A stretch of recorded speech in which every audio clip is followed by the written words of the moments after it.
September the 18th rolls around, no green card, no notification. I'm mad at God, mad at the world. I say to my mother, Mom, I'm going to America. I guess it's illegal, but I'm going and I'm not coming back because I feel my soul calling so strongly. That night, we get a phone call from the law firm I applied through, and he said, is this Mr. Blackson? I said, yes. He says, you've won a green card. We just got notice today. And I was celebrating, but then I heard a voice that said, why do you seem so surprised? You knew you were going to win. Like, did you lose faith? Welcome to the I Don't Believe in Astrology podcast. The podcast is dedicated to conscious souls looking to change the world. Astrologer by day, climate activist by night. Here is your host, Debra Silverman.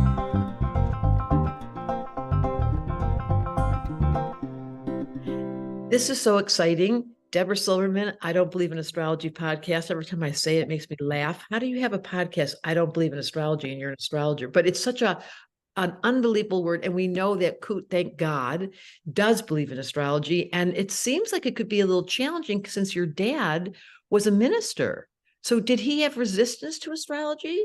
You know, my dad didn't really talk about astrology. The beautiful thing is, when I was a young boy, my father had 300 churches and in Ghana, a huge church in London, hundreds of thousands of people. But the thing is, what I found out later on in my life is when he was in the 60s, late 60s, he went to India and he had a kind of enlightenment experience in the Himalayas in India, trekking up through Nepal, didn't tell anyone, didn't tell his churches. He just went there and this thing happened and sort of enlightened beings appeared and disappeared. And so he became a very spiritually sort of mystical person. I call my father the African Sai Baba because, or rather I would say he was like an African Siddha and would give Shaktipat, but people would just, say it was the Holy Spirit. And so he put it, my first memories as a young boy was seeing a crippled woman crawling on the floor. She picked up the gravel that my father walked on. He didn't even know. She would wipe it on her face and stand up. And so week after week, I grew up seeing blind people see and deaf people hear and people stand up out of wheelchairs. And so, he would touch people and they would fly across the room, kind of Shaktipat style, Kundalini activating. And so he was very mystical. And I grew up very metaphysical, spiritual. I would sneak into my father's office and steal books off his shelf. And so I grew up reading, like my first self-help book from my father's shelf was Shakti Gawain, Creative Visualization, Homeopathy, Osho, Krishnamurti, Brian Tracy, Jim Rohn, Zig Ziglar, Marianne Williamson. These were all of my father's books. Uspensky, Gurdjieff, Theosophical Society. This were all this. Joseph Murphy, Joe Goldsmith, Unity, Charles Fillmore. So that was my father. And so he grew up very, very quite open to the mystical sort of new age stuff. Yeah. Wow, that just made me so happy. Hold on a minute. I want to think about this. Can you imagine growing up with those books, every one of those titles from Uspensky to Marianne Williamson to Joel Goldsmith? They're all part of my background. Wow. I have been, since a little person, so captured by metaphysics, but it sounds like you had an appetite and your dad. When I was at age 8, I was basically obsessed with this stuff. I would go to school, come home, do my homework, sneak into my father's bookshelf. And I literally, from about 6 to 11 p.m. every night from around age 8, I would devour these books. And Shakti Gawain was talking about the power of the mind. If you can think it and feel it and visualize it, you can create your reality. So for a 8-year-old, 9-year-old kid who had a wild imagination, it's like, you mean I can use my imagination to create, and thoughts become things? Was it James Allen, As a Man Thinketh, that book? And so this was, for me, this was my life. And so from a very young age, you have children? I do now. I have a beautiful boy. I have a beautiful son. Yeah. How old is he? He's 6 months old. 6 months old. He's brand new. Yeah, he's 6 months old. It's beautiful. But when I was age 8, I was thrown into my father's on stage in my father's audience. My father said, speak. And when I was 14, I was basically ordained as a minister and given the mandate to take over my father's ministry. And I was announced like the successor to my father's organization. And everybody was happy but me, because deep in my soul, I felt a different calling. I knew I wanted to help people, Deborah. I knew I felt this destiny to reach in my lifetime, like millions of people. But it just, I just imagine I'm 14 and my father says in front of 5,000 people, my son is the successor. And something didn't sit right. Something didn't resonate. Something just didn't align. I did not have the courage as a 14-year-old kid to tell my father, because he was iconic. He was my hero at the time, even though we weren't close. And so my fear was, if I told him how I really feel, I would be an outcast. I would lose his love. I would be alone. So I went along with it, got ordained for 4 years, 14 to 18, became a minister, started preaching and speaking. And meanwhile, the sense of incompletion and misalignment drove me to try to find answers in terms of like, why am I here? And what's the purpose of life? And is it to take over my father's church? I tried to fit myself into a box to become, and I tried to convince myself that maybe this is what I wanted to do, and tried to become who I thought the world wanted me to be. Only by the time I became 18, became so miserable that I knew I had to make a different choice. I want to show you something. This is so interesting, because when I show you your chart, it's so clear that what you're describing is 100% here. Wow. So these are the houses in the middle of the circle, the numbers. Yes, yes. And in our system, whatever house the sun is in, the sun's a circle and the dot, tells you the theme of the person's life. And your house, your son's in the 11th house. And 11 is a very strange number. It's the before we finish, it's the last stop. And what they say is, I cannot follow. I can't belong to what you're telling me to do. It's the rebel. It's the maverick. It's the futurist. It's someone that's going off the beaten path. So I can see the rebel is so strong in you. And then you were born with Jupiter, the planet of luck. You're born under lucky star. So if this is where the woman is giving birth, right above her head is this number 4. It's actually the planet Jupiter. Wow. And it means that above your head, you were born under a lucky star. Jupiter's 100 times the size of Earth. And it said, whatever you want this lifetime. However, you had to confront your ego, your Leo rising. So you had to be like, how am I going to argue with my dad? So how did that go? How did that go? How did he? So when I was 18, okay, Deborah, I came to this point where, I was reading John Gray and Barbara DeAngelis and Jack Canfield and Tony Robbins. I got Tony Robbins' infomercial when I was 12, 13 years old. And I wrote to Barbara DeAngelis, wrote to Deepak Chopra. And as I started reading these people, I saw that, wait, there's a whole new way of impacting people. And these guys are writing books and in California, and they're giving seminars in hotel rooms. It's like, this is not a church. They're not going to church with, in the clergy. And so when I was 18, I was at a choice point. I looked into my future and I saw that I could take over my father's organization. And I kind of projected, I traveled into the future, age 20, age 30, age 40, age 50. And I saw that even if I became successful by following the expected path, if I don't have myself, if I don't have my truth, if I don't have my integrity, if I don't have my soul, what kind of success is that? And that you can't be truly fulfilled and happy being someone else that you're not. And if I lie to myself now at 18, I'm going to have to freaking lie to myself for the rest of my life. And the pain of that was so intense that simultaneously I felt this calling. There was an undeniable calling in my soul at 18, 17 and a half, when I was meditating. And I felt everything in my soul calling me to go to America, calling me to come to California. It said, basically, go to Los Angeles, because this was where all of my heroes were. Barbara DeAngelis, John Gray, Tony Robbins, Louis Hay, they all freaking lived in LA, San Diego. And so for me, this was the calling. And I think that I have found in my life that whenever you listen to your soul, you'll always end up in the right place. How did your family respond to your desire to leave? I grieved for 4 years leading up to that. And it wasn't a convenient calling.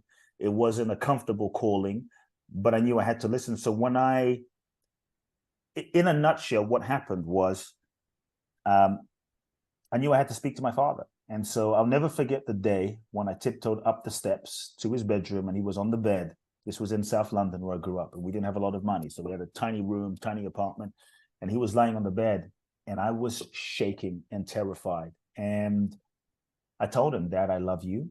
And you have to understand, my dad is old school African from Ghana. And in his reality, it's kind of like my way or my way. Which would you like? Which way would you like? And so this was like a death for me. This was like me killing, metaphorically, my father. But I knew what I had to do.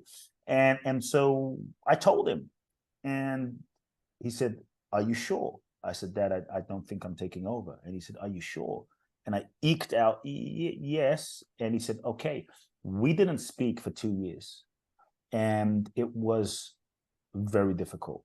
Yeah, we didn't speak for 2 years. It was heartbreaking, difficult. What sign is he? Do you know what his birthday is? May the 30th. I don't know the year, but he's a Gemini. And it was so hard. And I was in a moment of, I felt like I jumped off a cliff into the ocean, pitch black. And that's when I said a prayer. And I prayed to God. And I said, "God, you've given me this calling. You've given me this destiny. I feel it so strong." I would sneak into my father's church since I was 11 to 18 in the middle of the night in pitch black. And I would speak, Deborah, to the empty chairs, visualizing thousands of people in an auditorium, in a hotel room. And I would speak, practicing my seminars for 3-4 hours a night till I was 18. And so for me, spirituality and self-help it's a calling for me. It's a passion. And so when I had this conversation with my father and I felt so alone, I prayed to God and I said, "God, if this calling is true, if what you've put in my heart is real, then I need to know that this shit that I have been reading, this metaphysical stuff, I need to know that this works." So that within a week, I was praying and meditating. I'm in a library. Someone walks up to me like a student and hands me a magazine called The Economist. I felt a chill in my body. I always say the universe gives you clues. And so I look in the back of this magazine, I see it says the American government is giving away 55,000 green cards in the green card lottery. And I'm like, I'm going to win. My mind was feeling like, "You're crazy." My soul was saying, "Enter." So I entered it. Long story short, I was told that this was April. The cutoff date is September the 18th. I was told, unless you hear back by September the 18th, move on with your life. Every day, I'm visualizing. I'm visualizing the President of the United States shaking my hand. I cut out a piece of paper. I colored it green, wrote my name on it. Didn't know green cards were pink at the time. And so I'm visualizing every day. I didn't win. September the 18th rolls around. No green card, no notification. I'm mad at God, mad at the world. I say to my mother, "Mom, I'm going to America. I guess it's illegal, but I'm going and I'm not coming back because I feel my soul calling so strongly." That night, we get a phone call from the law firm I applied through. And he said, "Is this Mr. Blackson?" I said, "Yes." He says, "You've won a green card. We just got notice today." And I was celebrating. But then I heard a voice that said, why do you seem so surprised? You knew you were going to win. Like, did you lose faith? And so that moment was such a pivotal moment in my life that even when I came to America with $800 in my pocket, 2 suitcases and a vision, even when I felt like giving up and when I was homeless and had no money and living on people's couches, I knew that there was some intelligence that was bigger than me and bigger than Kute and bigger than my personality that was guiding me. And that's why I can say, if you follow your soul, you will always be guided because your soul has an intelligence, and that's how I came. How old were you? When I came when I was 18, an 18-year-old kid. I was like, what was I thinking? I wasn't thinking. That's the thing. And the plane lands and no one's there to pick you up. And where do you go? This was pre-Google, pre-internet, pre-Facebook. So the only thing I had was a physical map of Los Angeles. And for like 3 years, I'd been studying this map of LA, Wilshire Boulevard, Pico, Olympic, visualizing that I had a big high-rise office building. And so I literally landed in LAX, right? Late 90s, LAX. And I tell the shuttle bus guy, I think sometimes when you're a bit naive and fresh and innocent, you're just not thinking. And I landed at LAX and I told the shuttle bus guy, Super Shuttle, I said, "Can you take me like somewhere safe and cheap where I can go stay for a few weeks?" The dude drops me off in Venice Beach. Back then, Venice Beach was not a great place. On a Sunday when, all the crazies are out and it's bonkers, and coming from London, the culture shock. So I basically ended up crying for a month and sitting on the beach crying. I stayed at a place called Venice Beach Hotel with a C, not a hotel, not a motel, not a hostel, but a hotel. And it was like a dormitory type of situation on Windward Avenue. And I cried and wondered, have I made the wrong decision? Wondered, what am I doing? We just questioned everything. And I remember a pivotal moment. I made a collect call to my mother. Didn't have any money, so I'd call her on a payphone. But the system we had was I'd call my mother. They would say, oh, we have a Kute Blackson on the other line. She would say no, hang up, and call me back, so that it was cheaper that way. And I said, Mom, I'm just crying. I don't know if I can do it. And my mother, and I was her only child, and I was her life, Debra. I was this woman's life. And she was, if not one of the best things that's happened to me, you know. She taught me what real love was. My mother, bless her soul, was the one that said, don't come back, stay, follow your soul. And I can imagine the amount of sacrifice and selflessness and courage it took for her to say, hey, follow your dream, son, you know? Yeah. It was miraculous. And I wanted to give up so many times. I had no idea what I was doing. I had no idea where I was going.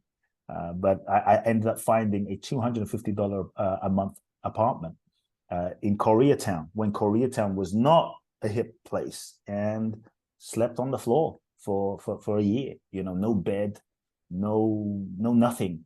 Ended up, my first bed was, I pulled a mattress out of the trash. Someone threw a mattress out in the parking lot, and I pulled them. I'm not thinking of hygiene. I'm 18. I pulled the mattress off, and I have a bed. And I felt so happy. I felt so free. I had nothing. I was eating bread. I was stealing food from the supermarket. I was working in, like, mopping the floor of like a $1 a dish Chinese China Express, you know, fast food place. But I felt so free because I felt as though I was following my soul. I was following my truth. I wasn't compromising my essence. And I had no idea. You know, sometimes people think you have to know where you're going to get to exactly where you need to be. And I realized, but you're a Cancer, so you were following your gut. Follow. Like, I think that you don't have to know where you're going. If you just follow your intuition and your gut, you'll end up in the right place. And sometimes how did you eventually, like, from there to here? Look what you do. You've written 2 books. We didn't even introduce you.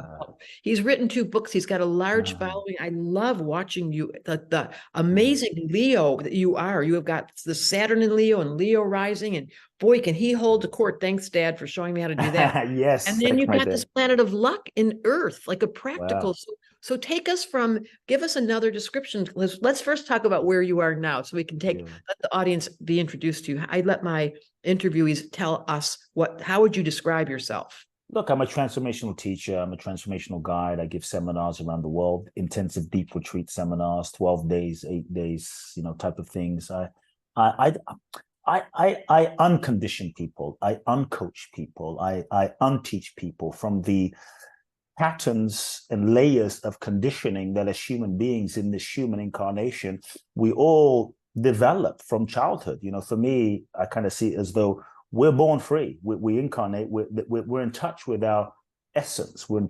connected to the divine, and so we incarnate.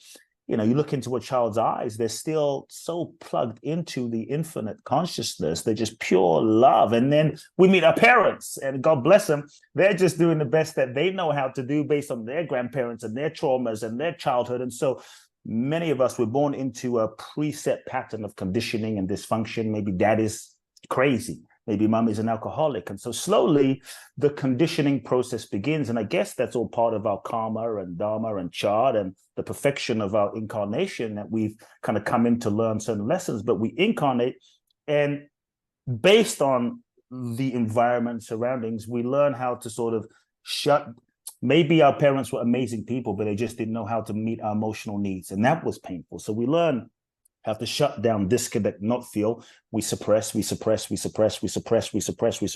you know it, our true, authentic nature gets sort of hidden underneath layers of nobody could feeling. suppress. No one was suppressing your authentic nature. Let's just go there. You were a wild kid standing in front of audiences, but you didn't answer the question. So now you have written books. Yes. Tell us the names of your books. My book is called You Are the One. And that's the first book that was a bestseller. And the second one is The Magic of Surrender, which came out a couple of years ago. And they both really shared my journey and kind of how I work with clients. And so, yeah, that's a bit of the journey. And so from sleeping on the floor in Los Angeles, I love the visual, not having a bed, to now having an amazing wife and baby and creating this unbelievable. What the bridge between the two? Is it simple? Like you can really see how God, life, spirit kept intervening and picking you up. What was one of the major influences that allowed you to go from that sleeping on the bed to actually entering into your true destiny? When I came to America, I just wanted to go into self-help. And then I got this idea that I wanted to be the next Oprah. And at 21, I thought, I'm going to be Oprah. This is when Ricky Lake and Montel Williams and talk shows were hot. And so I literally in 2 years became homeless, pitching a show. I was hell-bent on launching the show. And I must have been rejected 300 times by agents in Hollywood and CA William Morrison. It got to the point where I finally met these agents, and they represented Michael Jackson, Dolly Parton, Mariah Carey, Leonardo DiCaprio, J-Lo. And I met with these guys, and they looked at me. I'm 22 years old. And they say, we're going to make you a star. We think you're huge. They gave me a contract. This was a pivotal moment. They gave me a contract, said, come back tomorrow, sign this contract. We're going to go to Fox. They laid out an entire plan. These were the first guys that saw what I saw. And I went home, and everything in my gut, I'm fully expecting a yes. Everything in my gut said, do not do this. And I was so confused. I was everything, the same inner alignment that said, leave your father's church, the same inner alignment that said, enter this green card, the same thing that had been guiding me says, this is not aligned. And so I listened, and I didn't understand with my mind or logic, but I listened. And that threw me into a bit of a funk because I didn't understand. And I felt like I was mad at God and didn't make sense. And so that moment is when I decided to throw my hands up and surrender. And I said, God, universe, the stars, whatever, life, I don't know what you want from me, but I've never not followed this guidance. So you need to show me what it is that is seeking to manifest and express through me in my life, because I want clarity. And that's when I shaved my head, broke up with my girlfriend, put everything in storage, and I started traveling. I went to walk the Camino in northern Spain for a month. That was revolutionary. Went to Israel, hung out with some rabbis, went to Thailand, hung out with some monks. But when I was in walking the Camino, I met a man that said, go to India. And at 23 years old, ended up in India. And it was my time in India that took me through a really profound internal spiritual process of awakening. And I caught a vision. I went through a healing process of unconditioning and felt my feelings and released a lot of pain that I'd been carrying. And that's when I caught a vision for my life in terms of what I was really here to do, which was to help people, free people, and remind people of who they truly are. And that's when I was guided to come back to America. And so at 23, 24, came back.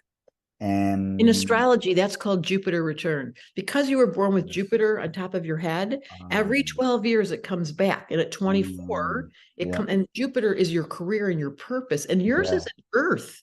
It's practical. Interesting. Can you feel that? Like you bring results, you want to give people. Yeah, I'm very mystical and spiritual, but I'm like not woo-woo. I'm like, let's get practical, let's get real, let's get grounded. Let's not just float in a cacao ceremony or plant medicine. Let's like here and now and that's love Jupiter and show Taurus. up and be your word. And real spirituality is how you live your life. And so that moment at 24, so what happened?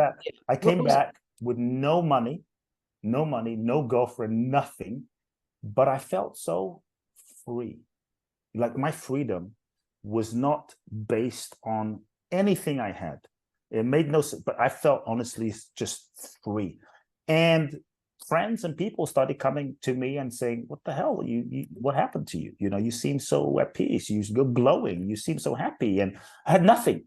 And I was living on a friend's couch, basically. And one person showed up and another person came. Another person said, hey, if I give you some money, can we talk? And it just started evolving. I started, 20 years ago, kind of coaching people, even though I didn't know what coaching was. And then everything changed because as I started to sort of coach people on a one-dimensional method, my neighbor showed up with her ex, and she said, "This is my ex. He just lost $250,000 in Las Vegas. Prostitutes, alcohol, drugs. Can you help him?" All I saw was words came out of my mouth, Deborah. It was like, "Yes, bring him tomorrow." Whoa. And so he showed up on a Monday, and I kind of meditated, and I hate the word downloaded, but kind of received a process that would help this guy transform. And that became my kind of uncoaching process, or unconditioning process. So I ended up working with this guy for 1 month in a very intensive process daily. His life in a nutshell, his life in 1 month completely transformed, got sober, got clean, got straight. And he was an Israeli guy. And I love Israelis because Israelis were one of my first clients, the community that just gave this kid, without any credentials, a chance. His life changed. And Israelis don't mess around. Like, if they like you, and they like results. And he told literally every Israeli in LA. And before you knew it, another Israeli showed up, another Israeli showed up, another Israeli. And so I figured, if this process that I created worked with someone that was in this much challenge, what would happen if I did this process with people that, weren't that bad? And so this became my signature process, a 1 month process. And before you knew it, people started coming from around the world within a year to work with me in this 1 month intensive process. And that's kind of, in the beginning, what I got known for. And it just grew and evolved and evolved. And before I knew it, small groups, before I knew it, I got known to do these one-on-one processes in India. About 6 years later, it was called a liberation experience, where I took one person. I did 21 of these journeys. I took one person to India, like a high-level world leader, global leader, CEO type of person. Take you to India, take away your passport, take away your money. You have a backpack, a pair of clothes. You sign your will in case you don't come back. You have no idea where you're going, and you just give me full permission to do whatever is necessary to help free you. And I take you to India. You show up at the airport, and we go.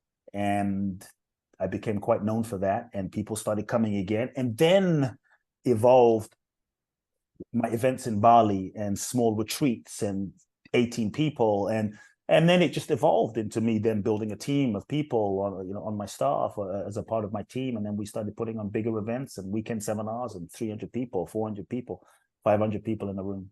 So it was a natural evolution, honestly. And what does your mom and dad think now? Well, my mother passed away in 2017. And she, once she saw that my first book was launched, I think she was at peace. She knew she had done her job. And I miss her every day, but I feel closer to her than I've ever been. Interestingly enough, my second book was inspired by my mother. We can talk about that if you want, The Magic of Surrender. But when my mother passed away, I'd already made a level of peace with my father. We were cool. I didn't hold much anger towards him anymore. We were never like super close, but I loved him. But when my mother passed away, I was grieving, and I was speaking to my mother's soul. And I said to my mother, "Mom," like I'm in meditation, "Mom," I'm speaking to her, "Mom, why did you pass away first? I'm having a conversation. Why did you go first? Dad is 11 years older than you. I thought he would go first." And she said to me, "I died first to gift you the karmic healing with your father." And in that moment, I understood what I needed to do. In that moment, I was not super close to my dad, even though I loved him. In that moment, I decided that I would resolve any sort of unresolved karma with my father. And I began to, we didn't speak that often, but I began calling my father every day. I said, "I'm going to call this man every day for the rest of his life until he passes away, whether that's 5 years, 10 years, 20 years. And I called him every day, dropped all expectation of who he should be, who he shouldn't be. And I said, I'm going to just love this man and resolve whatever karma I have with him. And every day I called him just to check in, expressed how much I loved him. "I love you, Dad. How you doing?" And he was shocked. And this level of healing that started happening between us. I went to see him 3-4 times a year. He lived in Ghana. I'd fly to Ghana for 3 days, sit with him in a room, just be with him. And so interestingly enough, talk about karma and healing, it was 2022 when I had really felt like there was a level of peace in the energetic karma with my father. And that's when my wife got pregnant. And I told my father in October, Dad, you're going to be a grandfather. I'm having a kid. And he was so happy. He said, I had a feeling. And then I told my wife, I don't think my father will be around for the birth of my son, the birth of our son, because I feel like the karma is done. And sure enough, a month later, he passed. Yeah. So we were cool. By the end, my father was never around. My father never wished me happy birthday. My father, all of these things. And so I grew up feeling very unsupported by the man. And by the end, this guy who never called, never wished happy birthday, would leave messages. Hey, son, I love you. Hey, son. And I got to the point where I didn't expect it, but the healing happened between us in a very profound way, which was, and so I felt as though my son was the sort of karmic, outcome and completion of evolutionary sort of energetic of the healing that had happened with my father and me and now my son. And so your job. So just to talk about your chart, being a Cancer in the 11th, you're future pacing a new version of family. Wow. Rewriting the karma of what we've all been imprinted with is broken hearts from our childhood, but you have healed it for you as a Leo rising and now giving it to all of us listening to you. It makes hope for all of us to consider if everyone took responsibility for their lineage, looked behind and said, I will change the storyline. I think it's so funny because I am 100% Russian, my DNA, my 23andMe, and I live in Hawaii. I went from as cold as it could be to as warm as it could be. Like I literally changed the dynamic of my lineage. My bones are all hot now. So I imagine with my children and with the future of this reality, we can change our karma. And the planet's karma, it's not personal. That's what your chart's so interesting. You have a personal sun in Cancer. You care so much, Leo rising. You can show up so loud. You're so uninhibited. It's obvious that you have this. I just want to see here where you're. And you think, I know, I just lost your chart, but don't you worry. There it is. And your moon is, if you've got a full moon in Capricorn. So your whole thing, you've got Mars in Virgo, full moon in Capricorn, Jupiter in Taurus. You're so grounded. You're not talking spirituality, you're embodying it. And that's the difference of reading all those books, which I read them all too, and then swallowing it, applying it to your dad, giving it to your wife, showing up in your own little Cancer world. And then we all get to feel the effects because you're contagious. You've got so much Leo. You're so good at it. And are you feeling now so satisfied when you look at your world and you see what you've created? Can you sit in the peace of that? Because that's not easy when you've changed so much. How are you? I feel like, honestly, it's interesting. I feel like I'm actually ending one cycle, and I feel as though I'm at the beginning of a whole new phase of life. A whole new kind of expression of my purpose and dharma. I feel as though my life is literally about to begin, and everything to this moment was preparation for the real work, which is going to be expanding. So I'm very excited, and I'm excited to be here. I feel very fulfilled when I look at my son, and when I'm with my wife. It's like, wow. This is a Cancer Leo dream that I'm in love. Okay, so let me just ask you a few of the questions. This is one of the questions I ask people I interview is looking at the planet and its future and concerned about everything from climate crisis to what's going on in Israel and the Middle East and the Palestine. What is your feeling about our movement right now? Because you are a futurist. You do have the gift of seeing things. What I feel, which is what I've always said, is for me, the world, there is no world out there. The world, as I see it, is really a mirror manifestation of the collective consciousness of the totality of all of us combined. The wars that we see, the leaders that we elect, the state of nature and global warming and climate, to me, it's a mirror manifestation of our consciousness. And so we may not be able to change certain precedents and certain things out in the world, but I believe that we can all play our part in the transformation of the planet and the transformation of the future by changing ourselves, starting there, by changing ourselves. Because sometimes we look at the world and it can feel so overwhelming and helpless that we feel overwhelmed and we get paralyzed. But I think we can all do our part by changing ourselves. And when we change ourselves, we will change the world, because ultimately the world is a projection. And so when we look at the world and we see the wars out there in the world, which are sad and horrific and heartbreaking, I think I would invite everyone to ask themselves, like, okay, where am I at war within myself? You know, how am I terrorizing myself by dropping bombs of self-hatred? And we criticize ourselves. It's brutality, you know, within our own consciousness. And not only that, I had this crazy thought the other day, and I might just do it. All the people that I have had in my life, as I imagine for you, there's been eras, everyone has this, where people come and they go. It's shocking to me because my father was in the Jewish mafia and they were bonded for life and they never left each other's side to the very last day. When he died, there I was in the eulogy and all those same men were sitting in the front row. So I grew up thinking that things stuck, but it doesn't. People go through eras. I had to learn this the hard way. And I had this idea of writing to everyone I had the ending with, and just like the email says, put your arms down, cease fire, and then just write, no matter what happened to us, why don't we start the healing? Yes, why don't we have to start. Like, how will there be peace on the planet if I won't call my father and forgive him? How will there be peace in Palestine or Russia and Ukraine or some part of the world if I won't call up my sister and say, hey, I'm sorry? So it has to start with us. So I think if we want peace on the planet, we have to be willing to look at our lives and say, okay, where can I bring peace? Where can I bring after you watch this podcast, you guys, in honor of this very profound man who's teaching us so much, think about who you can call. Yes. What could you do to ceasefire? How could you change the dynamic? Yes. And I'm going to do the same. And this is so exciting to me because I can't figure out, it hurts me so much. I'm a sensitive. So I watch the news. I'm very deliberate about blessing this reality of a mom. I feel like I'm the mom. If somehow there's the astrologer, I'm like looking at all my kids. I'm like, uh-oh, we're having fights. So I keep my attention on it and I do my prayers. And then it comes right back to me. Yes. Calling my brothers. I'm going to do that in honor of you.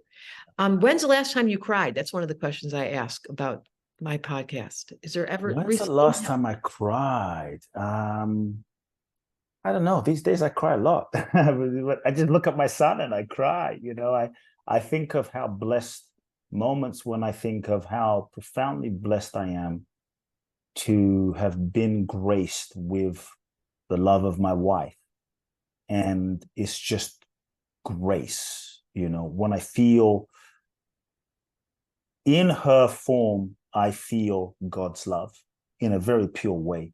And when I really let myself feel that, which is quite regularly, I'm like, you know, I don't know what I did to deserve this. It's just grace. Jupiter, you have Jupiter. You could just say grace. You're born your lucky star. The mom too. Your mom gave it to you. Yeah. And so are you an optimist about what's going to happen for the planet with that point of view that you're carrying? Look, I'm optimistic, and I'll be honest, okay? I'm optimistic from the standpoint where I see right now we are in a purification and transformation and healing process. When we do our own one-on-one individual therapeutic inner spiritual healing, all of the sort of shit, the stuff that has been suppressed in our psyche, in our shadow, for us to truly heal, it has to come up to the light. For us to face, for us to make peace with, for us to love, for us to forgive, for us to release. And so I feel as though on a planetary level, there's a lot of stuff that is purging and coming up to the consciousness of human awareness, politically, economically, financial systems, wars. And I see it as a kind of necessary purification of energy that we're going through in order to heal and transmute. So in that sense, I'm quite optimistic. And I feel as though we are being forced to awaken and quicken and transform at an increasingly rapid rate, especially with things like AI and technology in that sense. Now, I also feel as though we live in a world of duality. 3D out here is a world of duality. Interdependent polaric opposites. That's the nature of life. It's yin and yang, black and white, up and down. It's the Tao. It's the Tao. And so for me, one thing I learned was I don't really expect perfection or utopia out in the 3D because the world is constantly changing. It's light and dark, it's up and down. I think that the dimension of true peace, perfection is within. Jesus said, I think, the kingdom of heaven is within you. It's not the kingdom of heaven is in a Lamborghini or in Beverly Hills or in a penthouse. It's within you. And so I think when we realize that, we stop seeking the infinite in the finite. And so I don't really expect infinite peace in the finite reality. But with that said, I think when we accept the nature of this domain, this 3D domain, which is a realm of, shall we say, limitation, we stop resisting it. And I think that transforms our relationship with life, relationship with this reality, so that we can then be free in this reality, find the freedom in this reality, play in this reality, learn from this reality, because look at Mother Teresa. Mother Teresa would not exist if there wasn't people that were sick. Gandhi would not exist if there weren't, Mandela would not have existed if there weren't the polar opposites. So in this domain, I think we incarnate as infinite beings into the finite, not to be limited by the finite, but to awaken to the true nature of our infinite beingness, which is not out here, it's inside of us. Yeah. And what do you think about religion, having been raised in a religious structure with your father? How do you sit with churches going and telling you what to do? Ooh, what do I think? I think that many religions, for me, the biggest religion is love. That's the bottom line. And I don't care about texts and books. And I think if you're not living love, none of the religions, because the essence of it is love. And if you're not living that, none of it means anything. The sad thing is, I feel as though many religions tend to separate and limit people. And many religions don't want people to be truly free and to truly know who, like, if you knew who you were and you weren't in fear that some God out in the sky was going to punish you forever, then how do we control you? And so I think many religions sadly control and separate and limit people because it's another form of control. And so I think we have to find our own truth. We have to connect to our own divinity. I like how you speak about freedom. I can just feel you and the ability you gave yourself. And then one more question. Plant medicine, which is this huge movement that everyone Don't get me started. I'm so curious. I mean, I see the medicine, certainly in my life. Yes. Early on, I definitely had 2 experiences, but then I stopped. I don't understand. Okay. You want my opinion on this? I do. This is my humble opinion. Okay. I think that it needs to be said for cultures and generations. Cultures have used medicinal herbs in specific moments with very clear intention, facilitated by true shamans, practitioners that had a deep, profound training, experience, relationship to the herb, that they embodied it. And I think in that sense, used ceremonially, used with a specific intention in a specific moment of one's life, it can serve as an awakening and opening to a deeper dimension of oneself to facilitate some healing. The challenge in our culture today is many times people are using plant medicine, I think, in wrong relationship, and using plant medicine as another replacement of drugs, and it becomes a kind of addiction and a replacement from actually doing the necessary mental, emotional, psychological, spiritual work to truly heal. And so what's happening is many people are taking plant medicine, boom, they're seeing the light, they're having the awakening, they're having the opening, then they're coming back down into their bodies, into their conscious reality, but they haven't done the real mental, emotional, psychological, spiritual work that does take a bit of time to truly be able to embody the opening. You have the opening of the light, but the pain, the hurt, the trauma is still inside of you that you haven't done the work to heal. It's kind of like you have a mountain, You take a helicopter to the top of the mountain and you've seen the magnificent beauty of the vista. It's incredible. And then you come back down, and you're like, okay, now we say, okay, climb the mountaintop.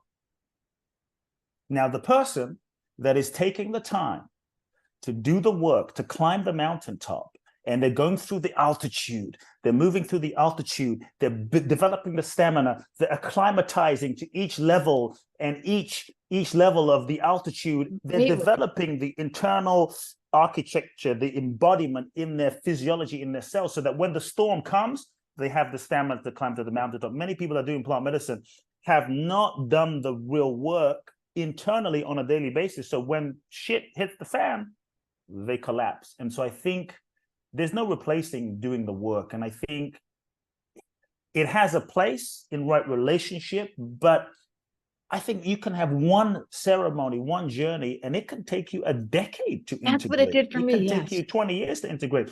But I just see people sort of, I'm wondering if I should move here, if I should maybe let me just do some plant medicine, and it's become a casual thing. I agree. It was so beautifully said. If there was somebody that was either dead or alive that you could have a really good conversation with, or a couple people, who would you like to sit with? And I mean, honestly, it's my mother.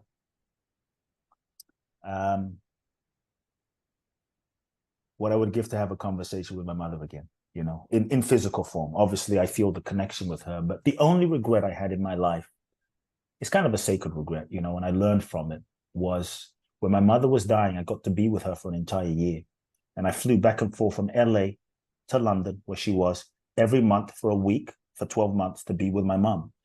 And I'd sit with my mom for a week in chemo sessions, and I'd hold her hand, and we would talk about, we'd shoot the breeze about everything and nothing important and everything. And the only regret I have is like, wow, why did I wait till she was dying to make this time? The truth is, I was so busy running around, hustling, saving the world, impacting humanity. And regretfully, I realized I didn't think just being with my mom, doing nothing was important, And so I remember just seeing her making a cup of tea, thinking this could be the last time I have a cup of tea with my mom. And I remember watching my mom feeding the birds in the park, which I thought, that's a waste of time. I'm not changing the world. And I thought, wow, what I would give to just sit and just do nothing with my mom. And so learning from that, my favorite thing now to do with my wife and son, on certain days, on a Sundays, just do nothing and be with them. And so I would just love to just sit and talk with my mom again. It was the most beautiful interview. I got tears in my eyes 3 times now. That's so beautiful.